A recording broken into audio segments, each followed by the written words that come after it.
Hello members. अब देखो बाजार में आज बहुत बड़ी गिरावट आती हुई दिखाई, specially mid cap and small cap. Nifty अगर देखोगे, निफ्टी ज्यादा फॉल नहीं हुआ था, आधा परसेंट पौना परसेंट आप देख सकते हैं। लेकिन सबसे ज्यादा फॉल हुआ mid cap and small cap. ठीक है, देखो ये फॉल एक एक्सपेक्टेड था क्योंकि ट्रंप बार बार कुछ ना कुछ ला रहा था और मैंने बहुत बार आपको पहले भी बताने की कोशिश की है कि मार्केट पॉजिटिव रहेगा टिल ट्रंप कुछ ना बोले। अगर कुछ बोल देता है, क्योंकि वो अनाप शनाप कुछ भी बोलता रहता है, उसकी वजह से मार्केट में फॉल आ सकता है और यही होता हुआ दिखाई दिया। मैंने मॉर्निंग में यहां पे न्यूज शेयर की थी, अगर आपने न्यूज नहीं देखी है मार्केट की फॉल की वजह, तो आप यहां पे देख सकते हैं। सी अराउंड 9:20 को मैंने यहां पे न्यूज शेयर कर दी थी और निफ्टी डे लो के आसपास भी जाता हुआ आपको दिखाई दिया। तो अगर आप हमारी फ्री टेलीग्राम चैनल में नहीं, आप जाके जरूर ज्वाइन कर सकते हैं। इंपॉर्टेंट न्यूज इंफॉर्मेशन में यहां पे टाइम टू टाइम रखता रहता हूं। ओके, तो यहां पे एक्चुअल में न्यूज क्या है और आगे क्या हो सकता है, हम लोग डिटेल में डिस्कस करेंगे।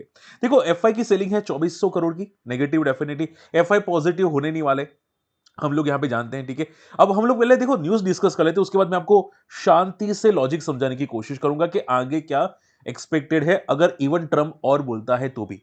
ठीक है, ध्यान से सुन लो। देखो, अभी मार्केट में जो फॉल आ रहा है वो ट्रम्प की एक न्यूज की वजह से। हालांकि न्यूज ये थी कि ट्रम्प ने टैरिफ हाइक कर दिया है 25% का, यानी कि ड्यूटी बढ़ा दी है 25% की स्टील और एल्यूमिनियम प्रोडक्ट जो इंपोर्ट कर रहा है। यानी कि यूएस जो स्टील एल्यूमिनियम प्रोडक्ट इंपोर्ट कर रहा है, चाहे वो चाइना से करे, चाहे इंडिया से करे या वियतनाम या कहीं भी से भी करे। ठीक है, अगर अमेरिका में इंपोर्ट आ रहा है तो वो महंगा आएगा, यानी कि बहुत सारी कंट्रीज को इंपैक्ट होगा, स्पेशली इंडिया और चाइना, क्योंकि इंडिया चाइना में बहुत बड़े प्लेयर्स है। ठीक है, स्टील के अंदर हिंडलको या टाटा स्टील, बहुत सारे बड़े प्लेयर्स हैं। उसकी वजह से मार्केट में बड़ा फॉल आता हुआ दिखाई दिया। अब देखो, आपका एक क्वेश्चन सिंपल आता है कि सर ये तो सिर्फ स्टील सेक्टर के लिए ना, तो पूरा मार्केट क्यों गिरा? ठीक है, सिंपल बात है। देखो, ये बात आप ये समझो कि ट्रम्प का कोई भरोसा नहीं है। ठीक है, ट्रम्प क्या कब बोल दे, किस पे टैरिफ लगा दे, कोई भरोसा नहीं है। इवन इवन यहां पे ट्रम्प ने एक स्टेटमेंट दिया है, जिनको नहीं पता बताना चाहूंगा। ट्रम्प ने ये स्टेटमेंट दिया है कि अभी आगे जाके और बड़े टैरिफ आ सकते हैं, इंपोर्ट आ सकते हैं, यानी कि रिस्ट्रिक्शंस आ सकते हैं और बड़े रिस्ट्रिक्शंस आ सकते हैं, वो भी major countries like including India. ऐसे कुछ स्टेटमेंट आते हुए दिखाई दिए। इसकी वजह से मार्केट में हमारा मार्केट भी सेल ऑफ करता हुआ दिखाई दिया। हालांकि अगर आप देखोगे, यहाँ पे डाउ फ्यूचर्स आपको ऊपर दिखाई दे रहे हैं, 200-250 पॉइंट डाउ फ्यूचर्स ऊपर दिखाई दे रहे हैं। ठीक है, तो हो सकता है कल बहुत थोड़ा हमारा मार्केट गैप अप ओपन होता हुआ दिखाई दे। मैं अगर यहाँ पे मार्केट देखो, सी 37 पॉइंट का यहाँ पे गैप अप दिखाई दे रहा है। मैं अगर रिफ्रेश करता हूँ, 37 पॉइंट का गैप अप है, तो थोड़ा बहुत आपको गैप अप आता हुआ दिखाई दे। बैंक निफ्टी देखो, बैंक निफ्टी ज्यादा नहीं गिरा, बैंक निफ्टी नीचे के लेवल से काफी रिकवर हुआ। तो प्रॉब्लम कहां पे थी? प्रॉब्लम थी स्मॉल एंड मिड कैप्स के अंदर। ठीक है, तो मैंने पहले भी आपको बताने की कोशिश की है कि स्मॉल एंड मिड कैप्स में क्या होगा कि थोड़ा थोड़ा फॉल अभी रहेगा। ठीक है, थोड़े पुल बैक्स आएंगे, वापस फॉल, थोड़े पुल बैक आएंगे, वापस फॉल, थोड़े पुल बैक आएंगे, वापस फॉल। तो ऐसी मोमेंटम आपको दिखाई जरूर दे सकती है। ठीक है, mid cap and small cap में ऐसी पुलबैक्स एंड फॉल दिखाई दे सकती है। तो जो भी ओवर वैल्यूड स्टॉक्स है, वहां पे आपको कॉशियस रहना पड़ेगा एनी हाउ। क्लियर? तो ये चीज आपको ध्यान में रखनी चाहिए, जिसकी वजह से मार्केट आपको गिरता हुआ दिखाई दिया। और क्या रीजन है? देखो, और भी रीजन है। अगर आप बात करें, यहाँ पे रूपी रिकॉर्ड लो के नीचे आता हुआ दिखाई दिया। ठीक है, रूपी को डेफिनेटली प्रॉब्लम होती हुई दिखाई दी। एफआई कंटिन्यूसली सेलिंग कर रहे हैं और आरबीआई रेट कट भी यहाँ पे जो कमेंट्री थी वो फ्यूचर की पॉजिटिव ज्यादा नहीं थी। ठीक है, तो इवन मैंने न्यूज ये सुनी है कि आगे अप्रैल मंथ में भी रेट कट और होने वाले हैं। तो कुछ न्यूज है जिसकी वजह से मार्केट और गिरता हुआ दिखाई दिया। ओके, तो होप ये न्यूज़ समझ में आ चुकी है। अब आगे क्या? अब सिंपल भाषा में ध्यान से सुनना जो बोल रहा हूँ। देखो, मैं चाहता हूँ आप वीडियो को सपोर्ट करें, वीडियो को एटलीस्ट लाइक करें, ताकि मैं आपको प्रॉपर सपोर्ट कर सकूँ। ठीक है? मैं आपको प्रॉपर गाइड कर सकूँ कुछ भी मार्केट कंडीशंस पे। ओके? तो वीडियो को लाइक ज़रूर करते रहिएगा कम से कम। देखो, अभी मार्केट कहाँ जा सकता है? देखो, मार्केट में अगर बात करने जाए तो यहाँ पे मंथली चार्ट पे सपोर्ट है, तो चांसेस बहुत ही कम मुझे दिखाई दे रहे हैं कि अगर ट्रम्प और रेट कट के नाटक करते हैं, या मतलब और इंपोर्ट ड्यूटी लगाता है वगैरह वगैरह, जो भी टाइम पास करता रहता है, ये जो अभी चल रहा है, अगर वो और करता रहता है, तो भी ज्यादा पैनिक करने की जरूरत नहीं है, क्योंकि मार्केट एक बेस बनाने की कोशिश कर रहा है। अगर आप ध्यान से देखोगे, ये स्लो फॉल है। पिछले 4 मंथ के अंदर एकदम स्लोली फॉल आते हुए दिखाई दिए। ये जनरली बेस प्रिपरेशन का काम होता है। ठीक है, अगर आप निफ्टी में ट्रेड करते हैं तो पता होता है। देखो, अगर आप निफ्टी में ट्रेड करते हैं ना, तो ये बहुत ही सिंपल आंसर है। जब भी मार्केट में स्लो फॉल होता है ना, जैसे कि आप यहां पे देख सकते हैं, सी ये स्लो स्लो स्लो फॉल करता हुआ दिखाई ना, तो बहुत बड़े पुलबैक्स आते हैं। ठीक है, तो जितना स्लो फॉल हो उतना अच्छा है, क्योंकि बड़े पुलबैक्स की एक्सपेक्टेशंस हो जाती है। बोलते हैं ना पोलिक फ्लैग पैटर्न। ठीक है, तो जैसे कि देखो, यहां पे मान लो, यहां पे पोल है। ठीक है, थोड़ा थोड़ा थोड़ा थोड़ा फॉल आता है। ठीक है, थोड़ा थोड़ा फॉल आता है, तो वो पोलिक फ्लैग पैटर्न होता है, उसके बाद बड़ा मोमेंटम आता है।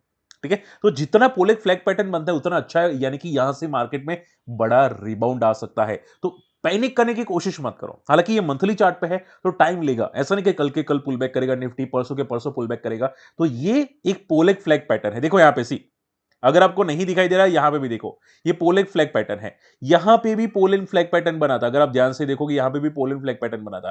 फिर यहां पे मार्केट काफी अच्छा रिबाउंड करता हुआ दिखाई दिया, ठीक है।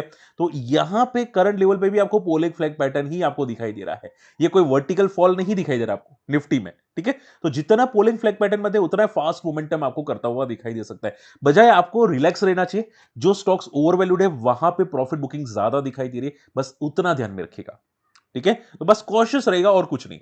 इसके तो आई होप ये पॉइंट समझ में आ चुका है। देखो एटलीस्ट मुझे कमेंट में मेंशन करते रहेगा कि हाँ सर ये थोड़ा बहुत आपके बात समझ में आ रही है। तो अगर आपको कोई स्टॉक देख रहा है, अगर आप कोई देख रहे हैं, तो ऐसे स्टॉक देखो जो अंडर वैल्यूड है, जो पिटे हुए स्टॉक है, जो काफी बिट चुके हैं और इवन करंट फॉलिंग मार्केट में ज्यादा नहीं गिरे, ठीक है। अगर ऐसे मार्केट में भी नहीं गिर रहे हैं ज्यादा, वो अच्छी बात है। ओके, रही बात एनबीएफसी या स्मॉल फाइनेंस बैंक या पीएसयू बैंक्स, भाई उसमें हमेशा याद रखो कि जो पीएसयू बैंक्स होती है या स्मॉल एनबीएफसी या फाइनेंस बैंक होती है, वहां पे प्रॉब्लम क्रिएट हो सकती है, क्योंकि मैंने बहुत बार आपको समझाया कि जब भी रेट कट होते हैं ना मार्केट में, बैंकिंग स्टॉक गिरते हैं, ठीक है। जब यहाँ पे 2000 आप अगर देखोगे 2009 में जब क्रैश आया था ना यहाँ पे, या रेट बढ़े थे, बैंक रेट बढ़े थे, रेपो रेट बढ़े थे, तो बैंकिंग स्टॉक भी बढ़े थे। लेकिन जैसे ही रेट घटना स्टार्ट हुए, बैंकिंग स्टॉक भी गिरे हैं। और बैंकिंग स्टॉक, बड़े जो बैंक्स होते हैं वो तो रिकवर कर जाते हैं, लेकिन छोटे बैंक्स, पीएसयू बैंक्स, वो रिकवर नहीं कर पाते। तो आप ये समझो, जो आपके पास फाइनेंस बैंक के स्टॉक्स है, उसमें थोड़ा सा केयरफुल रहने की कोशिश करनी है। ओके, इसके अलावा अगर बात करें जहां पे क्वाड्रेंट फ्यूचर टेक, जो अभी रिसेंटली काफी मोमेंटम करा था, अगर आप देखोगे वो भी 20% तक क्रैश होता हुआ दिखाई दिया आज के दिन के अंदर। एनजीएल फाइन केमिकल, ये भी 20% तक क्रैश होता हुआ दिखाई दिया।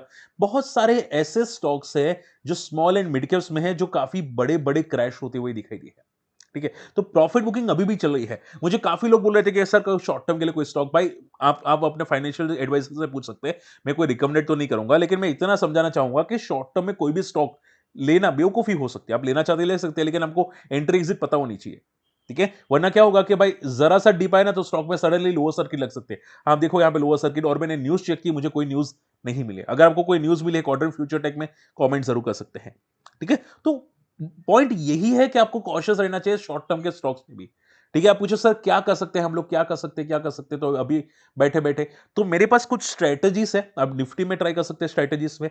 मैंने स्टॉक ऑप्शंस की स्ट्रेटजीज भी बनाई है, ठीक है। मैं सिंपल स्ट्रेटजी बता देता हूं, आप यहां पे फोकस कीजिए। मान लो कोई एबीसी स्टॉक है, ठीक है।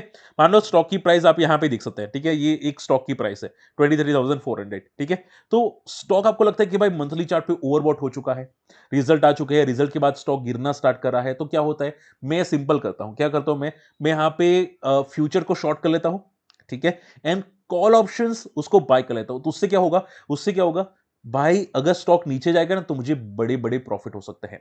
एक बार स्ट्रेटजी बिल्डअप करके देखना, फ्यूचर्स को शॉर्ट करना, कॉल ऑप्शंस को बाय करना, ठीक है। तो एक एक लॉट, सिंपल लॉट, ठीक है, एक एक लॉट। तो उससे क्या होगा कि अगर स्टॉक फॉलिंग ट्रेंड में है, ठीक है, तो फॉलिंग ट्रेंड में तो अगर जरा सा साइडवेज होगा तो भी प्रॉफिट मिलेगा, अगर ज्यादा फॉलो हुआ तो भी प्रॉफिट मिलेगा। लेकिन प्रॉब्लम वहां पे, लॉस कहां पे होगा, जब मार्केट में वो स्टॉक पुल बैक करेगा, जब स्टॉक बड़ा मोमेंटम करेगा, तब लॉस होगा।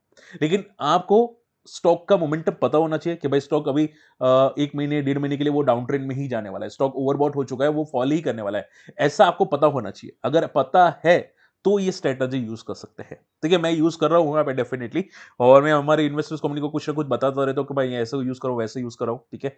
तो अगर आप हमारे इन्वेस्टर्स कम्युनिटी में ज्वाइन करना चाहते हैं, हमारे लिंक से अकाउंट ओपन कर सकते हैं। अकाउंट ओपनिंग की लिंक वीडियो के डिस्क्रिप्शन कमेंट्स में मिल जाएगी, ठीक है। आई होप आज का वीडियो पसंद है, समझ में स्टिल कोई डाउट रहता है कमेंट जरूर कीजिएगा।